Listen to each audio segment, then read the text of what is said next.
नमस्कार प्यारे साथियों, मैं नीरज शर्मा आपके अपने परिवार रोजगार विद अंकित में सभी प्यारे दोस्तों का हार्दिक स्वागत करता हूं। प्यारे बच्चे, आशा करता हूं कि आप बहुत अच्छे होंगे।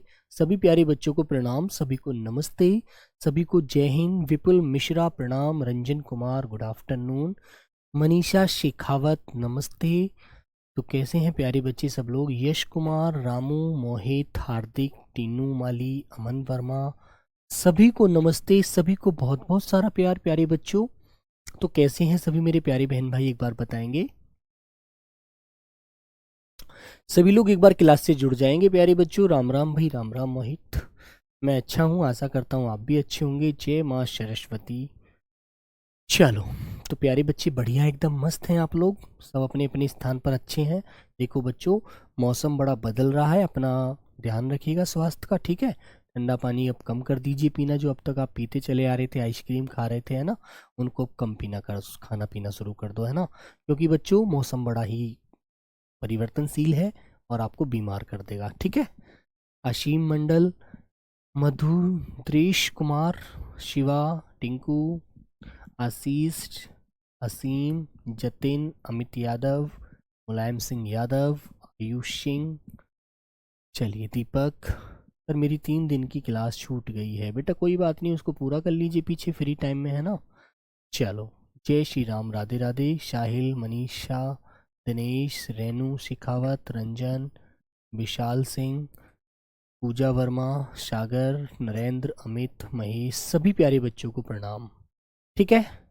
चलिए तो चले बच्चों, आज जो हमारा टॉपिक है, देखो सभी को पता है, सभी को अच्छे से ज्ञान होगा, सभी को अच्छे से पता होगा कि आज हमारा कौन सा टॉपिक है ना।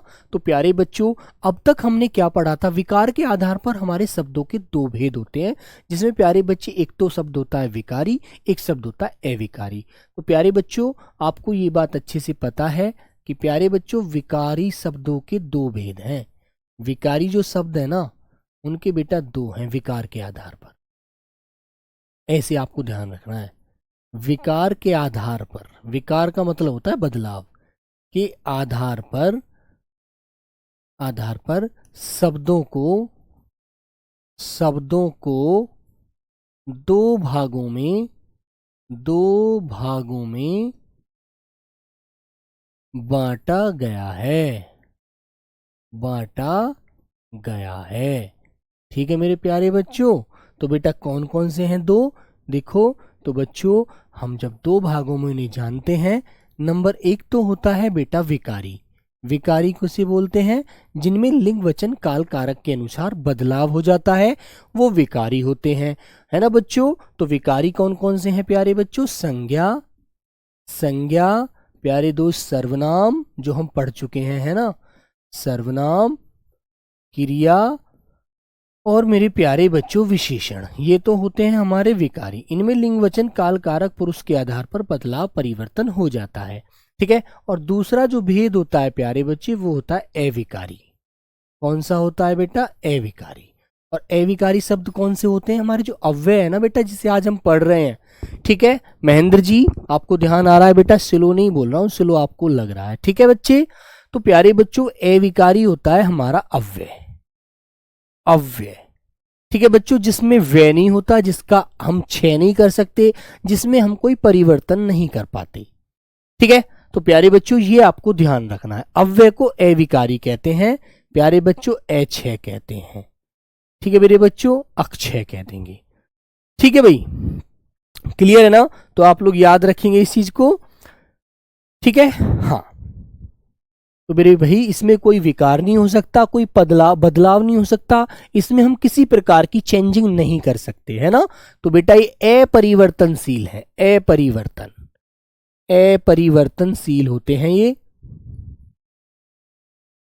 अपरिवर्तनशील शब्द होते हैं ये, है ना प्यारे बच्चों। इनमें किसी भी प्रकार का हम परिवर्तन नहीं कर सकते, नित्य होते हैं, ठीक है बच्चों। तो प्यारे दोस्त, आपको ये बात समझ में आई? तो मेरे भाई, आपको ये पता है, हम बेटा संज्ञा, सर्वनाम, क्रिया और विशेषण को पढ़ चुके हैं। आज हमारा जो अविकारी शब्द आता है, वो होता है बेटा अव्यय, ठीक है प्यारे बच्चे। वेरी गुड, समझ में आ गया ये बात आपको? राजस्थान से राम राम भाई। पूजा शर्मा, सर चैप्टर स्टार्ट कर दिया, पता ही नहीं चला, मुझे लगा कुछ और बता रहे हैं। बेटा मैं चैप्टर अभी स्टार्ट कर रहा हूं, अभी तो मैं उसके बेस को बता रहा हूं, आपको ये समझा रहा हूं कि भैया कौन से विकारी हैं कौन से अविकारी हैं। तो विकारी हम पढ़ चुके हैं, अविकारी आज हम पढ़ने जा रहे हैं, ठीक है, वेरी गुड। तो प्यारे बच्चों आज आपका टॉपिक होता है अव्यय। हेडिंग डाल लेंगे बेटा अव्यय। आज जो हम पढ़ने जा रहे हैं, आज पढ़ेंगे हम लोग अव्यय, ठीक है, वेरी गुड। आइए बच्चों, तो प्यारे बच्चों हेडिंग डाल लीजिए, हेडिंग डाल लीजिए बेटे प्यारे बहन भाइयों, अव्यय।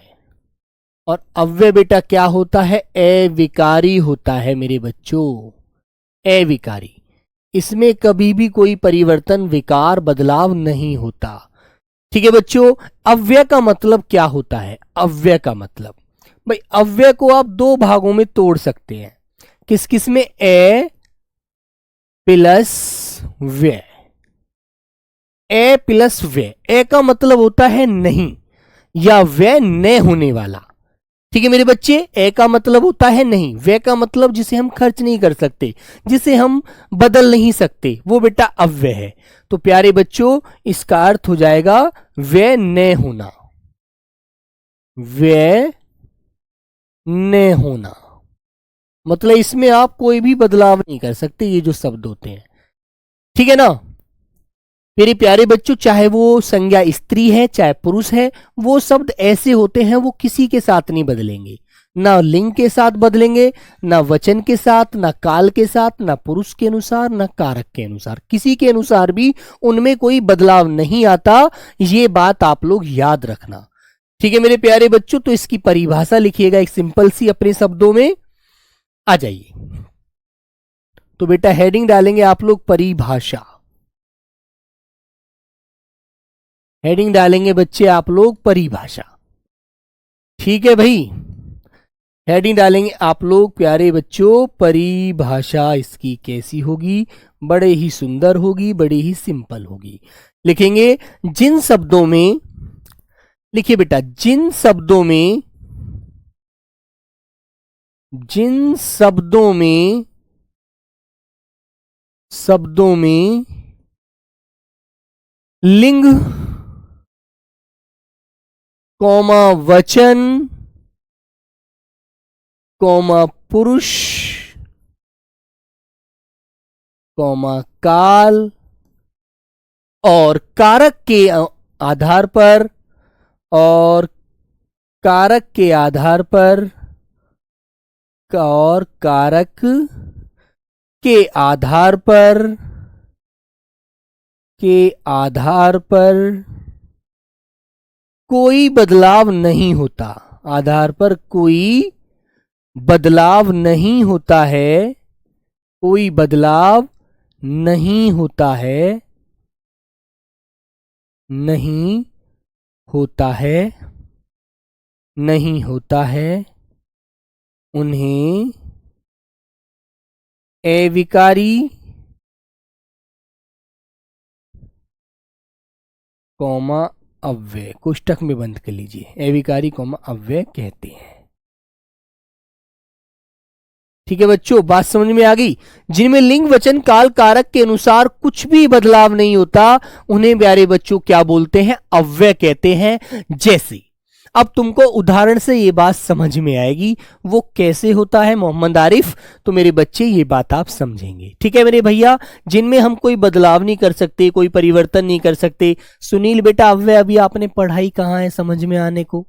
अभी तो आपने पढ़ाई नहीं है, अभी तो सिर्फ आपने अव्यय नाम सुना है कि अव्यय किसे कहते हैं। अव्यय उसे कहते हैं जिसमें कोई हम बदलाव नहीं कर सकते, उसके लिंग के अनुसार बदलाव नहीं कर सकते, उसके वचन के अनुसार बदलाव नहीं कर सकते, ना बेटा पुरुष के अनुसार बदलाव कर सकते, ना काल के अनुसार कर सकते, ना कारक के आधार पर कर सकते, किसी के भी आधार पर हम जिसमें कोई परिवर्तन नहीं कर सकते। जू का तू ऐसा ही रहता है, जिसमें किसी भी प्रकार का परिवर्तन आए ना, वो भैया अव्यय है। अभी तो आपने अव्यय पढ़ा ही नहीं है, तो समझ में कैसे आएगा? या तो आप अब से पहले पढ़ चुके होते तब आपको समझ आता है ना, नहीं तो आपको समझना पड़ेगा।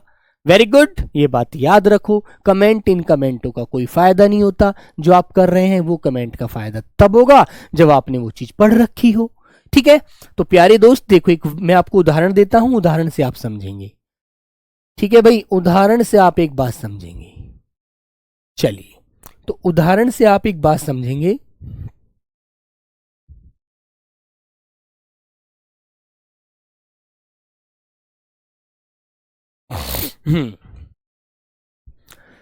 जैसे बच्चों, मैंने बोला राधा, राधा धीरे बोलती है, राधा धीरे बोलती है। ठीक है, तो बेटा एक बात आपने सुनी, राधा कैसे बोलती है? धीरे बोलती है। राधा धीरे बोलती है, तो राधा कौन है? लड़की। और मैंने कहा, इधर ही एक वाक्य लिखा दूसरा वाला, राम धीरे बोलता है, राम धीरे बोलता है, राम धीरे बोलता है। तो बेटा देखो, लड़की है तो बोलती है, लड़का है तो बोलता है, ये तो हमारी क्रिया हो गई। लेकिन इसमें एक शब्द ऐसा आया है, इस वाक्य में एक पद ऐसा आया है कि सर विकारी कब पढ़ाया? बेटा हर्षिता, संज्ञा नहीं पढ़ाई मैंने आपको, सर्वनाम नहीं पढ़ाया, विशेषण नहीं पढ़ाया, क्रिया नहीं पढ़ाई। पढ़ाई है ना बेटा, वो विकारी तो थे। ठीक है, तो बच्चों एक शब्द इसमें ऐसा आया है जो दोनों वाक्यों में समान है और वो बदल नहीं रहा, ना तो लड़की के अनुसार बदल रहा, ना ही लड़के के अनुसार बदल रहा है। तो बताओ ऐसा शब्द कौन सा है? जल्दी कमेंट करके मुझे जल्दी बताइए कौन सा है। आपके सामने है भाई, अब तो दोनों वाक्य आपके सामने है। राधा धीरे बोलती है, राम धीरे बोलता है। एक शब्द ऐसा है इन दोनों वाक्यों में कि जो बदला ही नहीं है, ना लड़के के अनुसार ना लड़की के अनुसार। बताइए बेटा, लिंग के अनुसार कोई परिवर्तन हुआ ही नहीं है उसमें।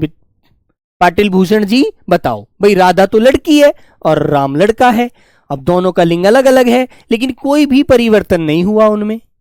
तो बताइए बेटा, ऐसा कौन सा वाक्य आपको नजर आ रहा है? तो एक शब्द आपको नजर आ रहा होगा बेटा, शिवनाथ सिंह। यदि आपको तेज पढ़ना है तो आप बाद में पढ़ा करो, ठीक है? सॉरी बच्चों, इसके लिए मैं कोई आपको दवा नहीं दे सकता तेज पढ़ना है। ठीक है, मुझे केवल आप ही को नहीं समझाना है, बहुत सारे बच्चे ऐसे हैं जिनको अभी धीरे का नहीं पता, उन्हें बहुत सारी चीजें समझानी है। ठीक है, फीस बेटा यहाँ सबने जमा की है, तो मेरा कर्तव्य बनता है कि मैं सबको एक साथ लेकर चलूं। ठीक है, प्लीज सॉरी उस बात के लिए, मैंने आपका नाम लेकर बोल दिया, लेकिन बेटा आप आगे इस कमेंट को ना करें तो अच्छा रहेगा। क्लियर है ना? क्योंकि मैं इस कमेंट को कोई आंसर आपको और नहीं दे पाऊंगा। तो बेटा ये धीरे जो शब्द है ना, ये हमारा क्या है? अव्यय है। बोलो, बात समझ में आई आपको? हाँ, धीरे जो है।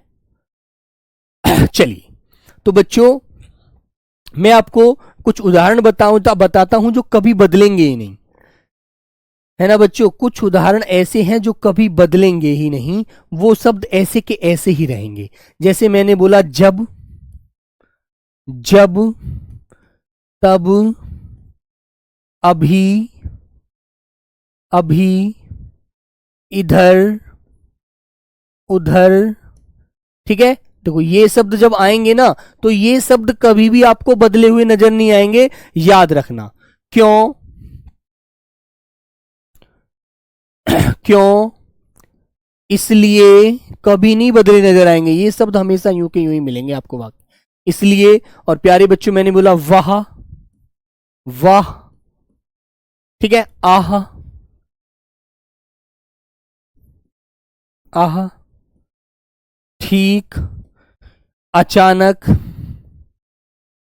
अचानक, धीरे, धीरे, जल्दी। ठीक है, ये ऐसे शब्द जो मैं लिख रहा हूं ना, ये आपको कभी भी अपरिवर्तित मिलेंगे, कभी भी इनमें आप बदलाव नहीं देखोगे। और बेटा याद रखना, इनको बदल भी नहीं सकते आप लोग, है ना? और, तथा, और, तथा, एवं, एवं, किंतु, परंतु, किंतु परंतु, यहां वहां हो गया, लेकिन, लेकिन, ठीक है बेटा, लेकिन, बल्कि आदि और भी शब्द इनमें जुड़ सकते हैं। ये शब्द आपको कभी भी बदले हुए नजर नहीं आएंगे, ये शब्द आपको यूं ही मिलेंगे बेटा किसी भी वाक्य में, यहां वहां, तुरंत, अचानक, शीघ्र, जल्दी, तथा, एव, आहा, ठीक, है ना, परंतु, लेकिन, बल्कि, सभी जगह समान मिलेंगे, है ना। इनमें आपको कभी भी कोई परिवर्तन नहीं मिलने वाला, तो आप लोग अच्छे से ध्यान रखना। अब प्यारे बच्चों आगे एक बात आती है, बहुत ध्यान से समझकर चलना, कि अव्यय के कितने भेद होते हैं। ठीक है बेटा, इनमें अभी और भी शब्द हैं जो जुड़ जाएंगे, है ना, वो धीरे धीरे जैसे जैसे जहां जहां प्रयोग होगा वहां वहां हम करते रहेंगे, लेकिन ये अभी आपको इस प्रकार ध्यान रखने हैं। तो बच्चों आप मुझे बताइएगा अव्यय के कितने भेद होते हैं। अव्यय के भेद बताओ मेरे प्यारे बच्चों, अव्यय के भेद बताइए बेटा कितने हैं, बोलो सब लोग। नकुल बेटा मेरा तो हमेशा आपके साथ साथ रहेगा, ठीक है, बताओ बच्चों। तो मेरे प्यारे बच्चे, पहले बच्चे अक्षय कुमार का आंसर आया है, बहुत बढ़िया। तो बच्चा हमें याद रखना है, 4 भेद ही याद रखने हैं। कुछ बच्चे कहते हैं सर 5 होते हैं, निपात को जोड़ देते हैं। निपात बेटा अव्यय का भेद नहीं होता, वो भेद भी है तो वो गौण भेद है, उसकी कोई मुख्य वरीयता नहीं होती, ना ही उसके पेपर में आपसे कभी आपको क्वेश्चन मिलता है, ठीक है ना, याद रखना। ठीक है मेरे बच्चों, ध्यान रखना अच्छे से। 5वां जो भेद होता है एक हमारा, कुछ बच्चे 5 भी बोलेंगे तो मैं उनको समझा देता हूं। 5वां भेद एक बेटा निपात होता है, निपात, है ना, ना उसका कोई अपना लिंग होता, ना उसका अपना कोई वचन होता। प्यारे बच्चों ये गौण भेद होता है और आपको ये परीक्षा में कभी भी आपके लिए नहीं मिलता, आपको देखने के लिए 4 भेदों से आपको क्वेश्चन मिलते हैं, वहीं आपको आंसर मिलता है। ठीक है, वेरी गुड। चलिए, तो बच्चों 4 भेद कौन कौन से होते हैं। नंबर 1 होता है मेरे प्यारे बच्चों क्रिया विशेषण, जो क्रिया की विशेषता बताता है वो प्यारे बच्चों क्रिया विशेषण होता है। ठीक है, क्या होता है वो, क्रिया विशेषण। ठीक है भाई,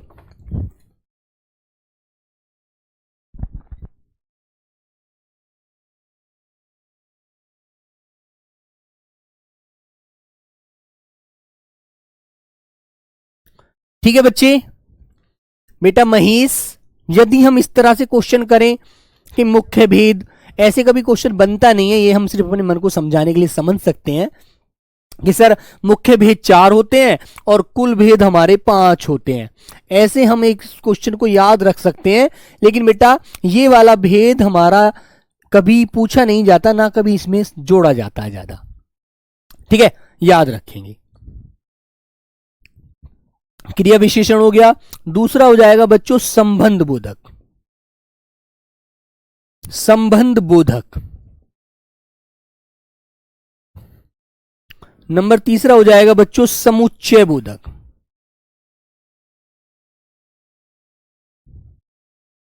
समुच्चय बोधक, है ना। और नंबर चौथा हो जाएगा मेरे बच्चों विस्मयादि बोधक,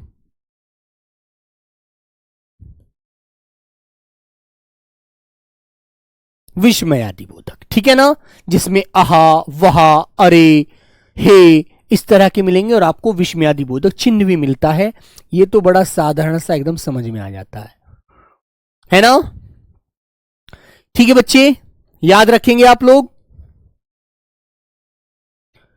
ठीक है भाई, यदि आपसे क्वेश्चन में पूछा जाता है कि बताइए अव्यय के कितने भेद है, तो आपको 4 ही आंसर लगाना है। और आपसे क्वेश्चन पूछे कि मुख्य भेद दीजिए, ऐसे करके क्वेश्चन पूछ ले, बच्चे का डिस्टर्ब डाउट क्लियर कर देता हूं कि अव्यय के मुख्य भेद कितने हैं, तो बेटा 4 ही बताना है ना। आपको 5वां भेद निपात है, जो इस पर आपको फोकस नहीं करना है।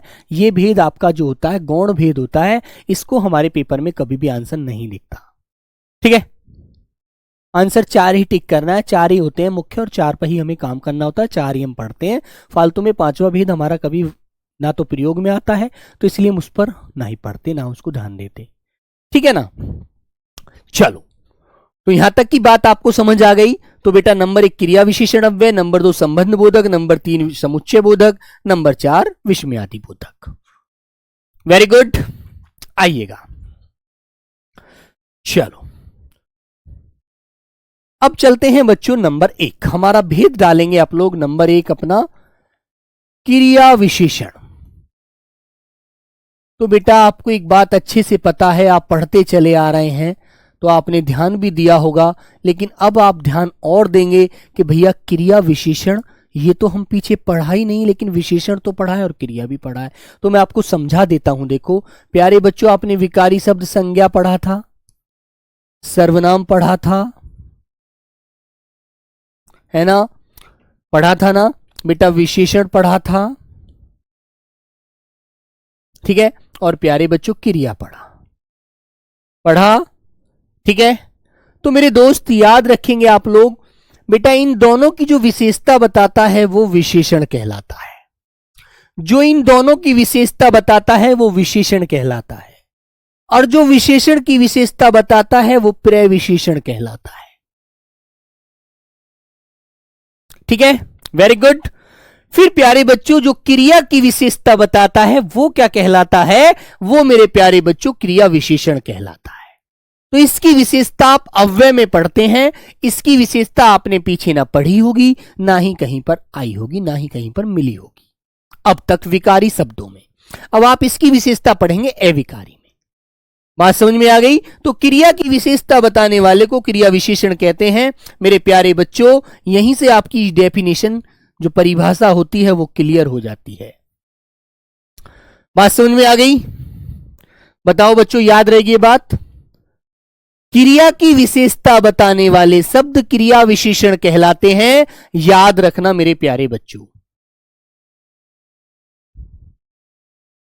ठीक है मेरे बच्चे, चलो तो भाई इन्हें मैं मिटा देता हूं, इन्हें आप याद रखेंगे या इन्हें साइड में लिखा रहने दीजिए, आपको याद रहेगा, वरना आपके दिमाग से बाहर नहीं निकलेगी बात। आओ भैया चलते हैं बच्चों आगे अगले उसकी तरफ। इसकी परिभाषा लिखिएगा, लिखो बच्चों, लिखेंगे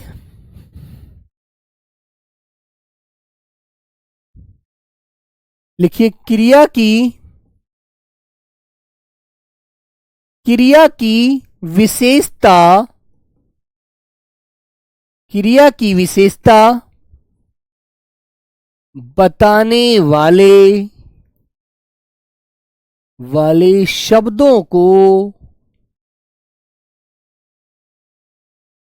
बताने वाले शब्दों को क्रिया विशेषण कहते हैं। ठीक है भाई, बताने वाले शब्दों को क्रिया विशेषण कहते हैं। ठीक है मेरे प्यारे बच्चों, है ना भाई? शशांक बेटा आपको ब्लॉक कर दिया जाएगा, आप इतनी सारी कमेंट एक बार में बोले जा रहे हैं, या तो आप अपने आप को बहुत चाटक बन रहे हैं, हिसाब से होशियार बन रहे हैं। आपने यदि कोई जवाब देना है तो आपको कुछ बात बोलनी है तो एक बार में ही बोल देंगे, वो भी सुनी जाएगी, ठीक है। वरना ये जो महोदय बैठे हुए हैं ये आपको कमेंट में इतनी सारी कमेंट देखकर ब्लॉक कर देंगे, फिर आपकी कमेंट एक भी नहीं आ पाएगी, फिर ना आप मुझसे कुछ कह पाएंगे ना मैं आपसे कुछ कह पाऊंगा। तो ऐसा काम मत करिए प्लीज यार, ठीक है। अब आप बच्चे नहीं हो, समझदार हो, ठीक है। चलिए तो प्यारे बच्चों ये बात आपको समझ में आ गई। तो मेरे भाई देखो उदाहरण में आप जानेंगे,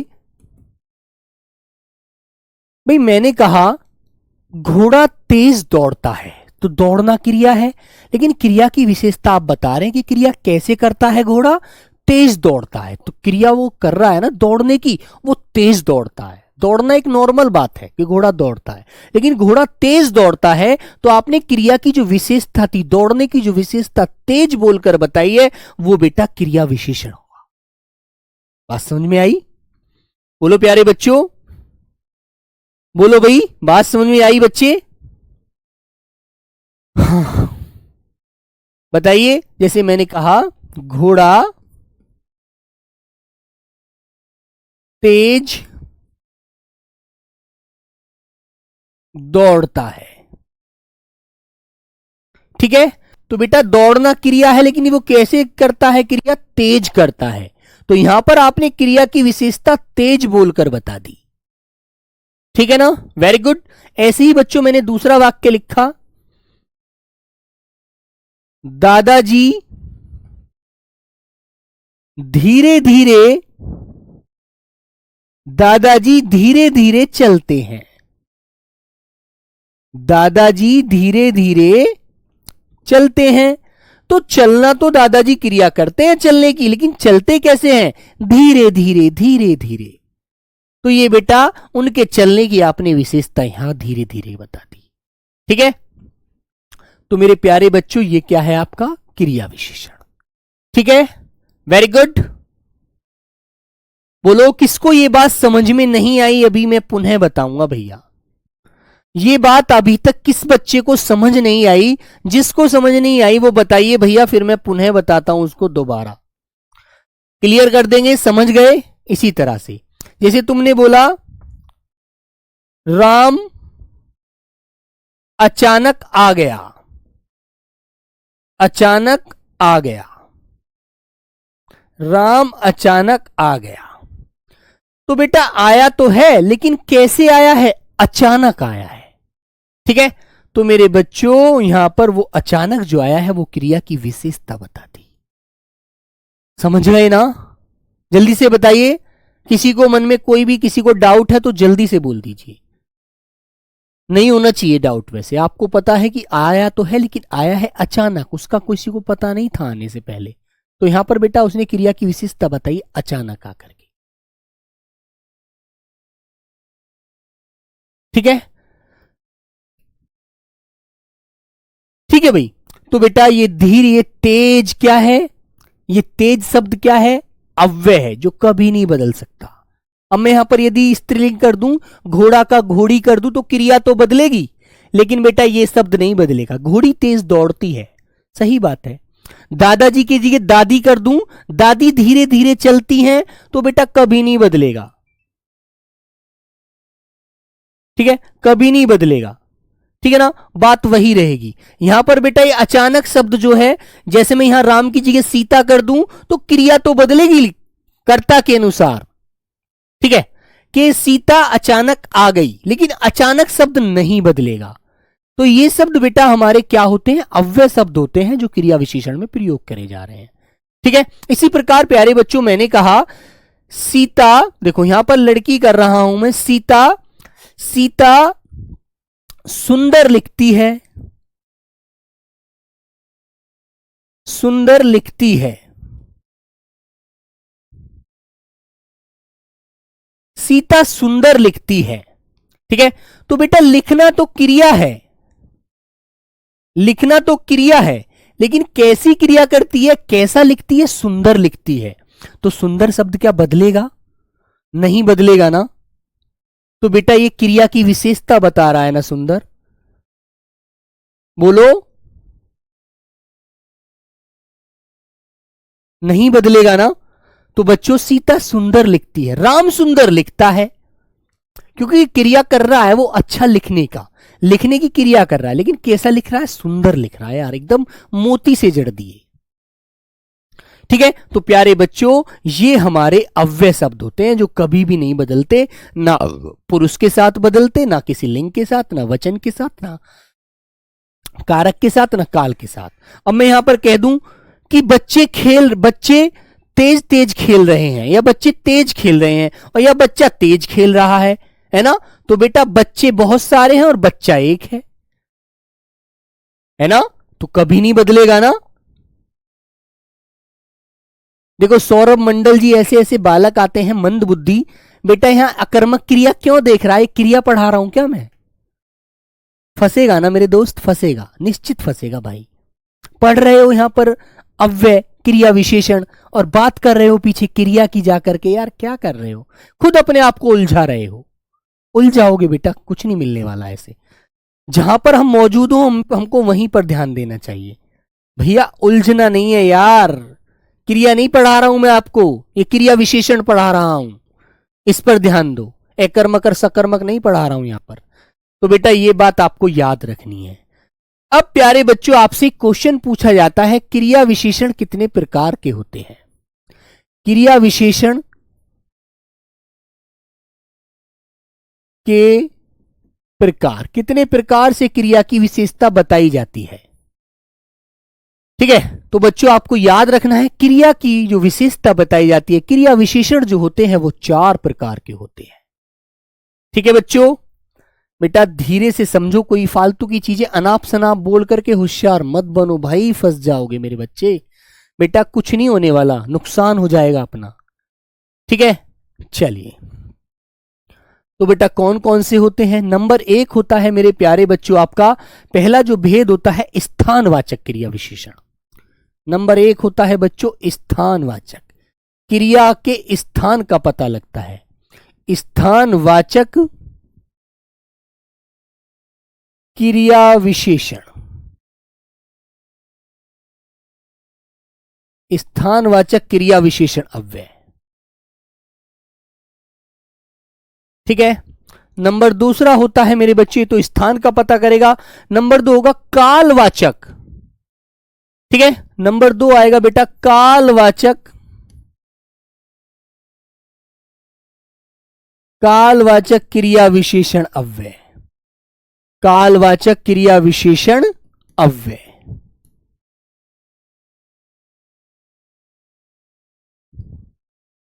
नंबर तीसरा होगा मेरे बच्चों आपका परिमाणवाचक।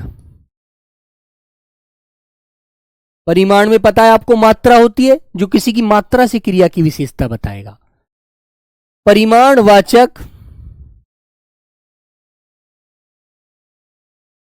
क्रिया विशेषण अव्यय।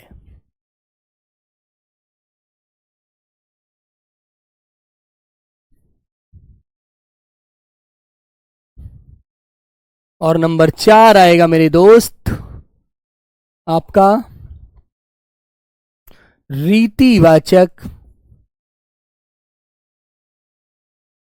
रीतिवाचक क्रिया विशेषण अव्यय।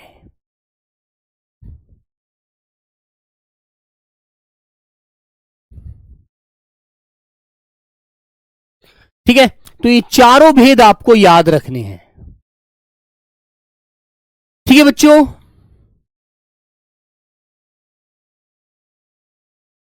हाँ, स्थानवाचक, कालवाचक, परिमाणवाचक और रीतिवाचक। वेरी गुड, तो ये चारों भेद आपको बच्चों याद रखने हैं। ठीक है, तो समझ में आ गई बात मेरे प्यारे बच्चों। चले आगे, तो नंबर 1 डालेंगे आप लोग स्थानवाचक क्रिया विशेषण अव्यय। नंबर 1 लिखेंगे स्थानवाचक, स्थानवाचक क्रिया विशेषण, स्थानवाचक क्रिया विशेषण अव्यय। ठीक है बच्चे, स्थानवाचक क्रिया विशेषण अव्यय। ठीक है भाई, तो स्थानवाचक पर आएंगे और ध्यान देंगे। तो लिखिए भैया, वे क्रिया शब्द, लिखेंगे वे शब्द, कलर बदल लेते हैं, वे शब्द, वे शब्द जो क्रिया के, वे शब्द जो क्रिया के स्थान से, क्रिया के स्थान से विशेषता बताते हैं। वे शब्द जो क्रिया के स्थान से विशेषता बताते हैं, विशेषता बताते हैं, बताते हैं स्थानवाचक, स्थानवाचक क्रिया विशेषण कहलाते हैं। ठीक है बेटा, स्थानवाचक क्रिया विशेषण कहलाते हैं। ठीक है भाई, बात समझ में आ गई बच्चे।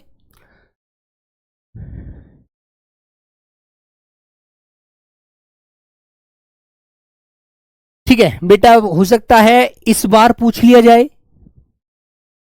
अभी तुम कह रहे हो सर बीएसएफ बुक में क्रिया विशेषण के भेद से कोई क्वेश्चन नहीं पूछा है। बेटा हो सकता है इस बार पूछ ले, है ना। तो जब हमें यह पता है कि संज्ञा से अव्यय तक का एक टॉपिक व्याकरण का एक पूरा भाग होता है हमारा हिंदी में, तो उसमें से हम एक भाग को छोड़ करके यदि चले भी जाते और मान लीजिए पेपर में 2 दिन के 3 दिन के इस टॉपिक से एक क्वेश्चन मिल गया और आपसे सिंपल सा पूछ लिया और फिर आप आंसर ना दे पाए और वह क्वेश्चन आपके जीवन के लिए सबसे बड़ा अंतिम क्वेश्चन घोषित हुआ, तो फिर आप क्या करेंगे। अभी बेटा एक बात बताऊं, ये होशियारिता माना चलती है, अच्छी बात है, लेकिन इतना होशियार नहीं बनना चाहिए जो हमको क्षति पहुंचाए, है ना। बेटा एक टॉपिक यदि हमने पढ़ भी लिया और उससे हमें क्वेश्चन इस बार मिल गया, तो यदि हम उसको नहीं दे पाए आंसर को, तो फिर क्या होगा ये बताओ मुझे। इसका जवाब है आपके पास? बोलो, इसका जवाब है आपके पास? नहीं है ना बेटा, जवाब नहीं बनता फिर पेपर जब बिगड़ जाता है, समझे आप। इसलिए एक टॉपिक से महाभारत नहीं खत्म हो जाएगा, है ना। पढ़ने पर ध्यान दो, क्वेश्चनों के उस पर अंदाजा मत लगाओ। एक टॉपिक यदि आपको मैंने सिलेबस से अलग ये पढ़ा भी दिया, क्योंकि ये संज्ञा से, बेटा ये जो टॉपिक होता है ना हमारा, ये व्याकरण का जो भाग है, संज्ञा से अव्यय तक का होता है। संज्ञा से अव्यय तक का ये पूरा टॉपिक होता है, पूरा एक भाग होता है हिंदी में, ठीक है। तो बच्चों एक टॉपिक के ऊपर यदि हम इसको छोड़कर जाते हैं तो ये माना गलत हो गया, है ना। सीआईएसएफ ने पूछ लिया, हो सकता है बीएसएफ ने पिछली बार, बीएसएफ के पास ठेका था पेपर कराने का, उसने नहीं कराया, इस बार पूछ लिया, तो क्या करोगे। तो फिर मुझसे कहोगे भैया आप करा ही देते तो अच्छा होता, कम से कम एक क्वेश्चन तो ना गलत होता, है ना। इसलिए आप गलत मत करो, ठीक है।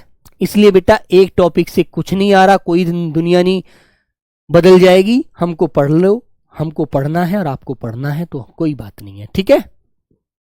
चले मेरे भाई, तो बेटा आप कैसे जानते हैं, जैसे उदाहरण में मैंने कहा यहां, देखो यहां भी तो एक स्थान का बोध कराता, यहां बैठे हैं, वहां बैठ जाओ, होता है ना ऐसे, यहां वहां ऊपर नीचे।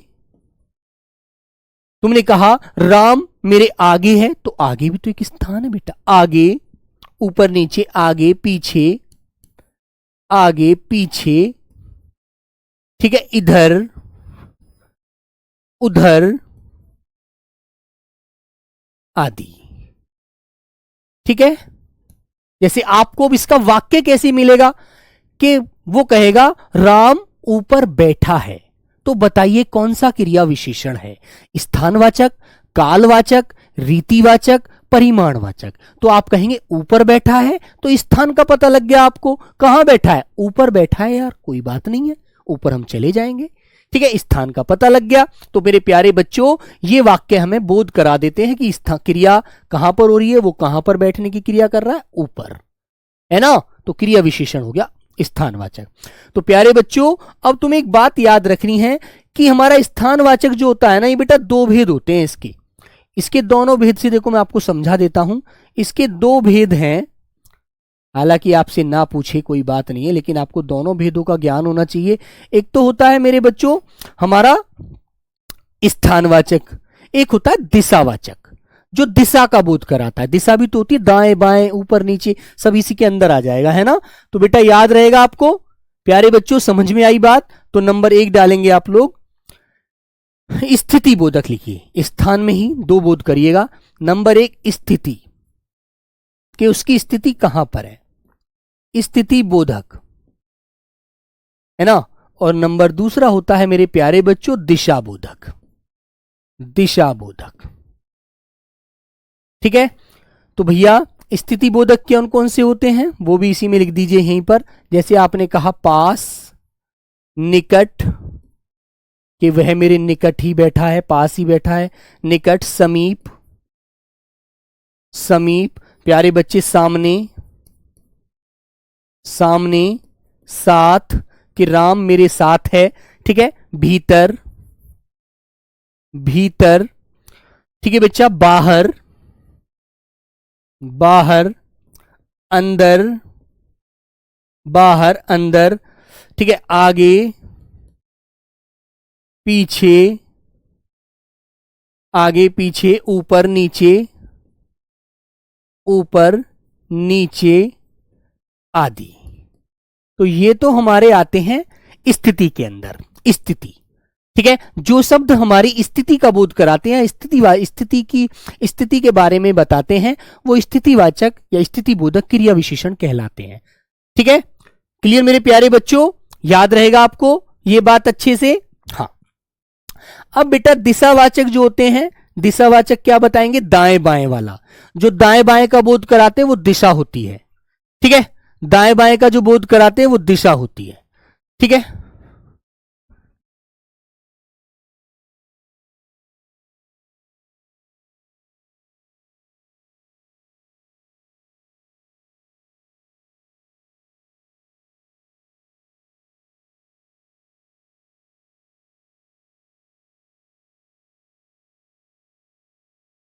चलो तो बच्चे समझ में आई दिशा बेटा क्या होती है? दिशा तुमने कहा कि राम का घर मेरी दाएं वाली गली में है ना, राम मेरे दाएं बैठा है, मोहिनी मेरे बाएं बैठी है, मनीषा मेरे पीछे बैठी है। तो उससे आप स्थिति का बोध करा देंगे, दिशा का बोध करा देंगे, जैसे भी आपको बताना है आप उसके बारे में उसे बता सकते हैं और आंसर लगाएंगे आप स्थानवाचक, स्थानवाचक क्रिया विशेषण। और मान लीजिए उसने इन दोनों में से विकल्प दे दिया तो आपको पता रहेगा कि भैया ये कौन सी स्थिति है, कौन सी दिशा है, वो भी आप बता सकते हैं इस प्रकार। ठीक है, तो प्यारे बच्चों जैसे आपने कहा दाएं, है ना बेटा, बाएं, इधर, इधर, उधर, किधर, किधर, हर तरफ, हर तरफ आदि, हर तरफ आदि। ठीक है बच्चों, बताइए बेटा, जैसे तुमने कहा हर तरफ उजाला ही उजाला है, हर तरफ उजाला ही उजाला है। ठीक है, तो आपसे पूछेगा बताइए कौन सा क्रिया विशेषण है। अब आंसर उसने स्थानवाचक ना दे करके, ठीक है, हाँ बेटा पीछे तो स्थिति है, अभिषेक बिल्कुल। भाई ऐसा थोड़ी है, वो स्थिति से भी क्वेश्चन दे सकता है, दिशा से भी दे सकता है, वो तो उसके ऊपर, मन के ऊपर बात है वो कौन सा दे। भाई ये हम थोड़ी कह सकते हैं, हो सकता है वो स्थिति में से पूछ ले। देखो कैसे क्वेश्चन, मैं तो आपको दोनों प्रकार से बताता हूं क्वेश्चन कैसे पूछे जाते हैं। आइएगा ध्यान दो यहां पर, देखो बेटा क्वेश्चन आया ऐसे, वो कहेगा राम मेरी दाएं वाली गली में रहता है, दाएं वाली गली में रहता है, में रहता है, रहता है वाक्य में। और बेटा दाएं के नीचे रेखा कर दी उसने, वाक्य में रेखांकित शब्द का, वाक्य में रेखांकित शब्द, शब्द में अव्यय बताओ, अव्यय बताओ, ऐसे उसने पूछ लिया। ठीक है, अव्यय बताओ, ऐसे उसने क्वेश्चन पूछ लिया बच्चों, इस तरह से बेटा उसने क्वेश्चन पूछ लिया।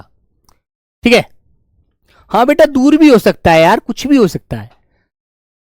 शशांक श्रीवास्तव, तो सर इधर उधर दिशा भी होगी? बेटा दिशा तो होगी, बिल्कुल मैंने दिशा में लिखवाया नहीं उनको अलग, दाएं बाएं इधर उधर लिखवाया ना, जो मैंने दोनों का भेद भी अलग अलग करके आपको समझा दिया ना, अब तो आपको डाउट नहीं होना चाहिए। तो बच्चे आंसर वो कैसे बनाएगा आपके सामने देखो, आंसर देगा नंबर 1 स्थितिवाचक, स्थितिवाचक, बी आंसर देगा मेरे बच्चों परिमाणवाचक, अब स्थानवाचक नहीं देगा, परिमाणवाचक, सी आंसर दे दिया बेटा आपको दिशावाचक, दिशावाचक, और डी आंसर बना दिया मेरे प्यारे बच्चों उसने संबंधवाचक।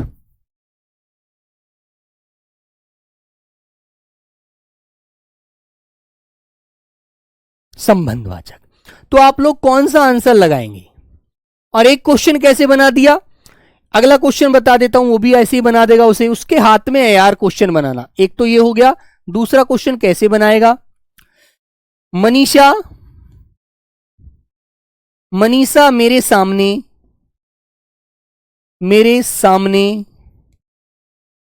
या नहीं, मनीषा मेरे पास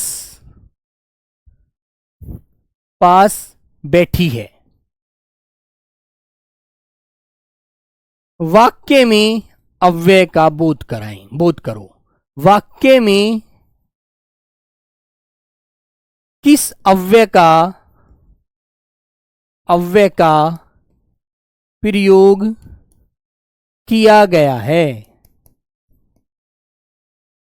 ठीक है, एक वाक्य उसने ऐसे बना दिया और उसमें दे दिए आंसर आपको 4। ए तो दे दिया बेटा आपके सामने परिमाणवाचक, बी आंसर दे दिया उसने आपका स्थानवाचक, सी आंसर दे दिया उसने रीतिवाचक,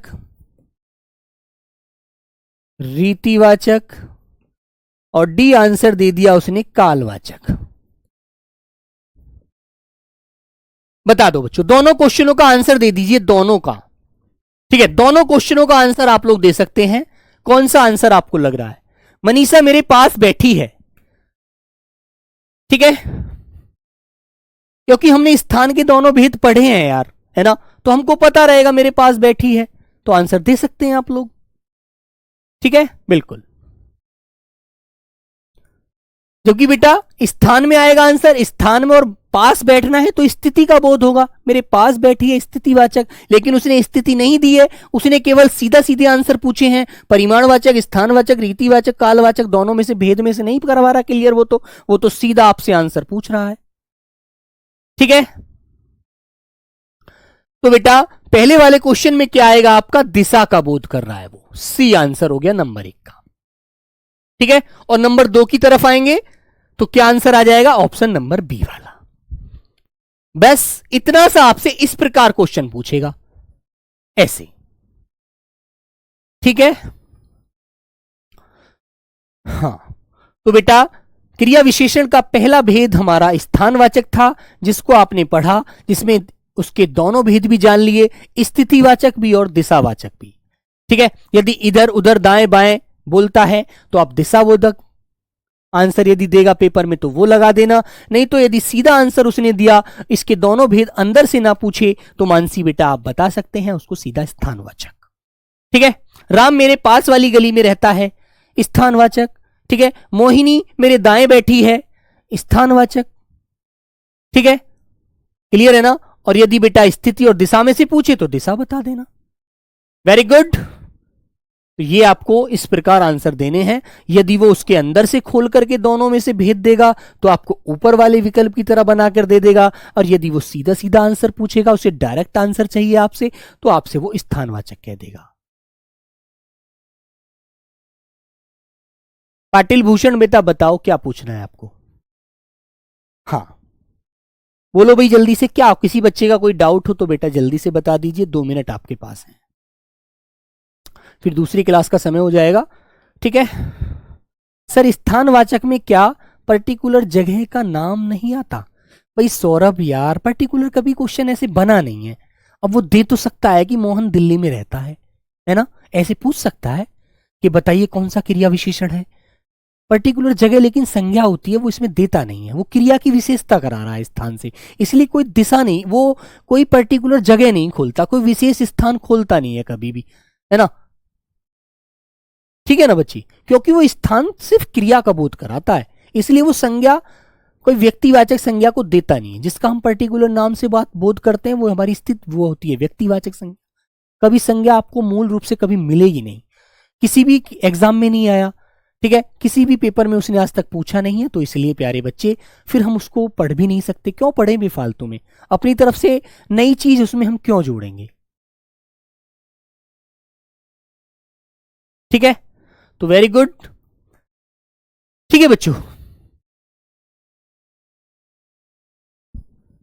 बेटा अभी इसके लिए आपको लेवल का सर्टिफिकेट कहाँ से बनवाए, मैं इसके बारे में तो अभी जानकारी मैं आपको नहीं दे सकता हूँ, क्योंकि जिसके बारे में मुझे प्रॉपर रूप से पता ना हो, अच्छे से पता ना हो, फिर मैं उसके लिए आपको कोई भी सलाह नहीं दे पाऊंगा, सॉरी दोस्त। ठीक है, तो चलो प्यारे बच्चे, मिलते हैं फिर कल नेक्स्ट क्लास में। तब तक सभी प्यारे बच्चों को प्रणाम, नमस्ते, जय हिंद।